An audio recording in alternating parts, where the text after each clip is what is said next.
एक क्वेश्चन और करते हैं, लिखो।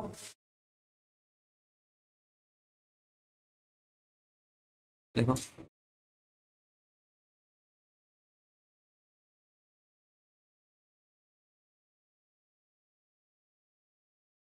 लिखो 4 point charge, 4 point charge, 4 point charge of magnitude, 4 point charge of magnitude 1 microcoulomb minus 2 microcoulomb, 2 microcoulomb and minus 1 microcoulomb. ठीक है, आर प्लेस्ड एट 0, 0, 1, 0, 1, 1 एंड 0, 1। ठीक है, कैलकुलेट सॉरी कैलकुलेट से पहले लिखो vertices of a square as shown in figure, vertices of a square as shown in figure. Calculate net electric field, at the center of square, मैं कराता हूँ question, देखो।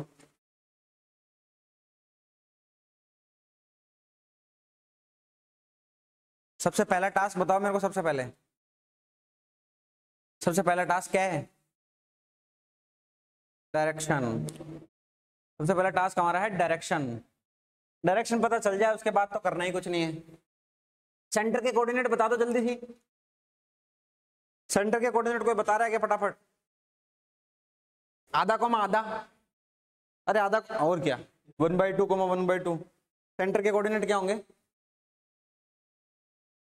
यहां से भी आधा चलना है, यहां से भी आधा चलना है, सेंटर आ जाएगा, है ना? आधा कॉमा आधा, क्लियर है? पहले तो सेंटर के कोऑर्डिनेट निकाल लिया सर, 1/2 1/2। ये इसलिए निकाल लिया ताकि वेक्टर निकालने में आसानी हो जाएगी हमें, हम पोजीशन वेक्टर बहुत आसानी से निकाल सकते हैं उसके बाद। ठीक है, अब क्या करेंगे, इसका इलेक्ट्रिक फील्ड निकालेंगे। इसकी वजह से कहाँ आएगी? ऊपर की तरफ, आउटवर्ड, बाहर की तरफ। तो इसको मैं कुछ भी लिख लो यार, ए लिख लो, इसको बी लिख लो, इसको सी लिख लो, इसको डी लिख लो। तो यहां से अगर आप कैलकुलेट करोगे तो ई ए आ जाएगा यहाँ पे, इस डायरेक्शन में। ठीक है, बी कहां पर आएगा? अंदर की तरफ, ये आ जाएगा ई बी, ये ई बी आ जाएगा। ई सी कहां आएगा? ई सी, हाँ बाहर की तरफ आएगा, ये ई सी आ जाएगा।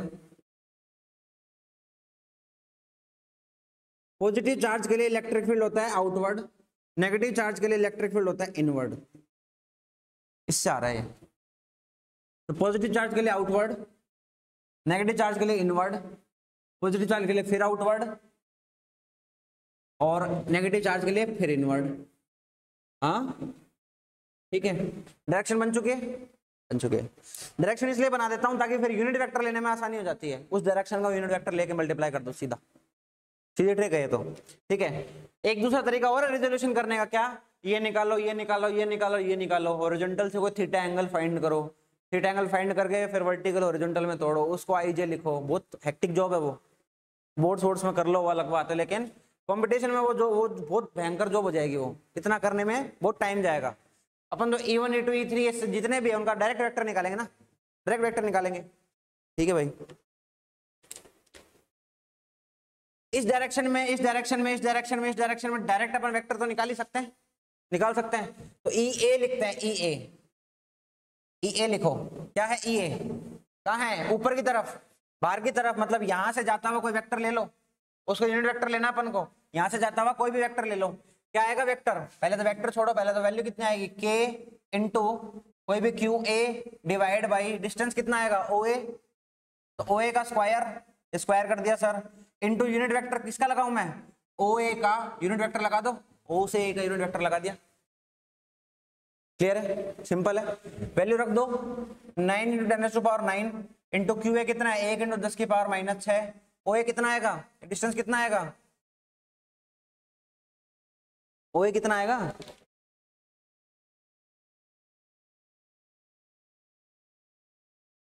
√1/2 आएगा। कैसे आएगा? 1/4 1/4 1/2 √1/2। स्क्वायर करूंगा तो ऊपर 2 ले जाऊं क्या, ऊपर 2 आ गया। अब OA का क्या लगाना है, यूनिट वेक्टर। यूनिट वेक्टर क्या आ जाएगा, ये OA का 1/2 i कैप प्लस में 1/2 j कैप, ठीक है। डिवाइड करना है इसके मैग्नीट्यूड से, अभी मैग्नीट्यूड क्या निकाला था, √1/2, तो नीचे √1/2 करूंगा तो ऊपर कितना आ जाएगा, √2, ठीक है। 1/2 कॉमन ले काट दो, काट देंगे तो उत्तर क्या आ जाएगा, 9√2 × 10⁻³ i कैप प्लस में 9√2 × 10⁻³ j कैप। क्लियर है, ये क्या आ गया अपने पास, EA आ गया सर। ऐसे आप EB निकाल लो, ऐसे आप EB निकाल लो, ठीक है। EB सीधा लिखते हैं, EB क्या रहेगा, ये वाला, ये EB की वजह से कहां पे है, अंदर की तरफ, तो हमें अब की बार वेक्टर कौन सा लेना है, O से ये वाला, तो 1 माइनस हाफ करेंगे, ठीक है, और 0 माइनस हाफ करेंगे, ये वाला वेक्टर आएगा उसमें, ठीक है। वैल्यू कितनी आएगी अंदर, 9 × 10⁻⁹ इंटू 2 × 10⁻⁻6। डायरेक्ट लिख सकता हूँ ना अब तो मैं, फॉर्मूला पता है अपन को, KQ/R² डिवाइड बाई मैग्नीट्यूड बोलना फटाफट, सेम है क्योंकि स्क्वायर है, सिमेट्री रहेगी। ऊपर कितना कर दो सर, 2 कर दो सर, कोई दिक्कत नहीं है। अंदर क्या करना है, मल्टीप्लाई करना है, किससे, इसके यूनिट वेक्टर से, OB के यूनिट वेक्टर से मल्टीप्लाई कर दो। OB के यूनिट वेक्टर क्या होगा, 1 माइनस 1/2, 1 माइनस 1/2 यानी कि 1/2 i कैप। दूसरा क्या आएगा, 0 माइनस 1/2 मतलब माइनस का 1/2 j कैप, ये आएगा। इसके मैग्नीट्यूड से डिवाइड करना है, इसका मैग्नीट्यूड कितना आएगा, √1/2, हाँ अंडर में 1/2, ठीक है, अंडर में 1/2 ऊपर आ जाएगा √2, वापस ये कटेगा, क्या आंसर आ जाएगा अब की बार, अब क्या आ जाएगा 18√2 ना, 18√2 × 10⁻³ i cap minus 18√2 × 10⁻³ j cap. ये आ गया EB, अरे EB आ गए, EC निकाल सकते हैं, फटाफट EC निकाल के बताओ मेरे को, हाँ EC कितना आएगा, EA के बराबर आएगा, किसने बोला पागल, 1 और 2, 1 और 2, डायरेक्शन उल्टी है, डायरेक्शन अपोजिट है, तो मैं डायरेक्ट लिखूं क्या, पता क्या आएगा, EB इसका डबल आएगा और इसका अपोजिट आएगा, समझे। EA इधर है एक चार्ज की वजह से, EC इधर है, तो डेफिनेटली वेक्टर तो अपोजिट में है, तो इसका अपोजिट आंसर आएगा, और चार्ज डबल हो गया तो डबल आंसर आएगा। तो EC सीधा लिखूं क्या मैं, सीधा लिख दो सर, कितना 18√2 × 10⁻³ माइनस लगा के i कैप प्लस में 18√2 × 10⁻³ प्लस नहीं आएगा, माइनस आएगा 10⁻³ j कैप। EC लिख दिया। ऐसे सर ED लिख दो, ऐसे सर ED लिख दो। ED का मैग्नीट्यूड तो पता है अपन को, EA के बराबर है, लेकिन डायरेक्शन इसकी उल्टी है, इसकी निकाल चुके हैं, तो कितना आ जाएगा, कितना आ जाएगा, इसका ये आंसर है ना, माइनस का 9√2 × 10⁻³ i कैप प्लस में कितना आ जाएगा 9√2 10⁻³ ठीक है। अब अपन से पूछ लिया नेट बताना है, नेट बताना है, नेट वैसे बता देंगे। ई नेट क्या आएगा,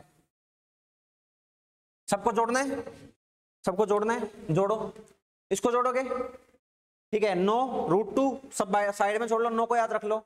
इसमें क्या है, इसमें 18, 9 और 18 27 आ गया, ठीक है।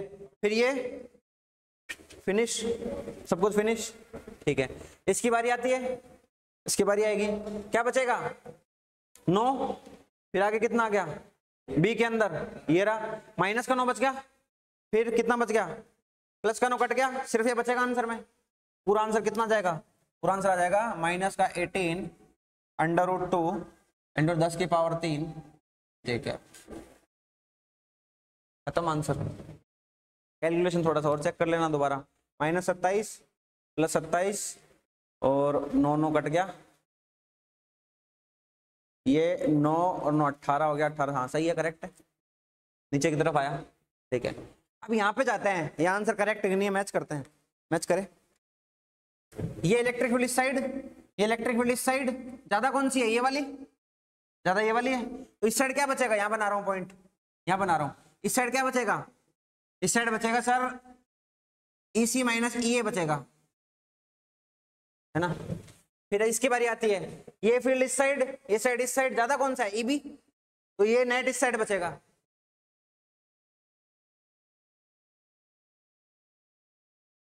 ईडी। और हमें देखने से पता चल रहा है कि ईसी डबल है, सीधा सीधा उसका डबल है ना, तो यहां पर कोई एक क्वांटिटी बचेगी जो या तो ईए के बराबर होगी, ठीक है, ईए के बराबर हो जाएगी ये क्वांटिटी, और ये क्वांटिटी कोई ईडी के बराबर हो जाएगी, और ईए और ईडी बराबर है सिमेट्री की वजह से, ठीक है। तो मैं क्या लिख दूं इस पूरे को, यहाँ पर ये पूरा ई है और ये पूरा ई है, ईए लिख दो और ईडी लिख लो, और यहाँ पर ईए और ईडी क्या है, बराबर है। अब कोई भी वर्टिकल से एंगल ले लो, ये एंगल ले लिया, ये दोनों बराबर होंगे, एंगल बराबर होंगे। कंपोनेंट ले इसके, कंपोनेंट, इसका एक कंपोनेंट इधर आएगा कितना, ई कोस थीटा, ई कोस थीटा, इसका कंपोनेंट इधर आएगा कितना, ई कोस थीटा, इसका कंपोनेंट नीचे आएगा कितना, ई साइन थीटा, और एक कंपोनेंट आएगा कितना, ई साइन थीटा। ये दोनों तो कैंसिल कर देंगे एक दूसरे को, डाउनवर्ड क्या बचेगा, डाउनवर्ड ई नेट क्या बचेगा, माइनस का 2 साइन थीटा। ई का वैल्यू में क्या है, ई में, ई का वैल्यू मैग्नीट्यूड में बताओ, सिर्फ मैग्नीट्यूड में ये आएगा 9 × 10 की पावर 9, 1 × ये √2 हटा दो सारा, ये है, ठीक है, यही तो है। ई का वैल्यू कितना है,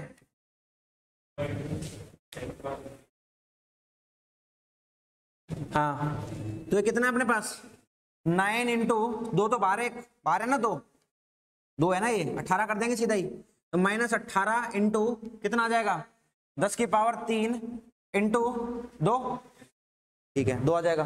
साइन थीटा कितना है, 45 डिग्री, साइन 45 की वैल्यू रखोगे 1/√2, नीचे की तरफ है तो माइनस जे कैप लगा दो, यहाँ पे माइनस का जे कैप लग गया, ये आराम से देखो सेम आ रहा है, √2 कटते ही 18√2 माइनस का जे कैप नीचे की तरफ।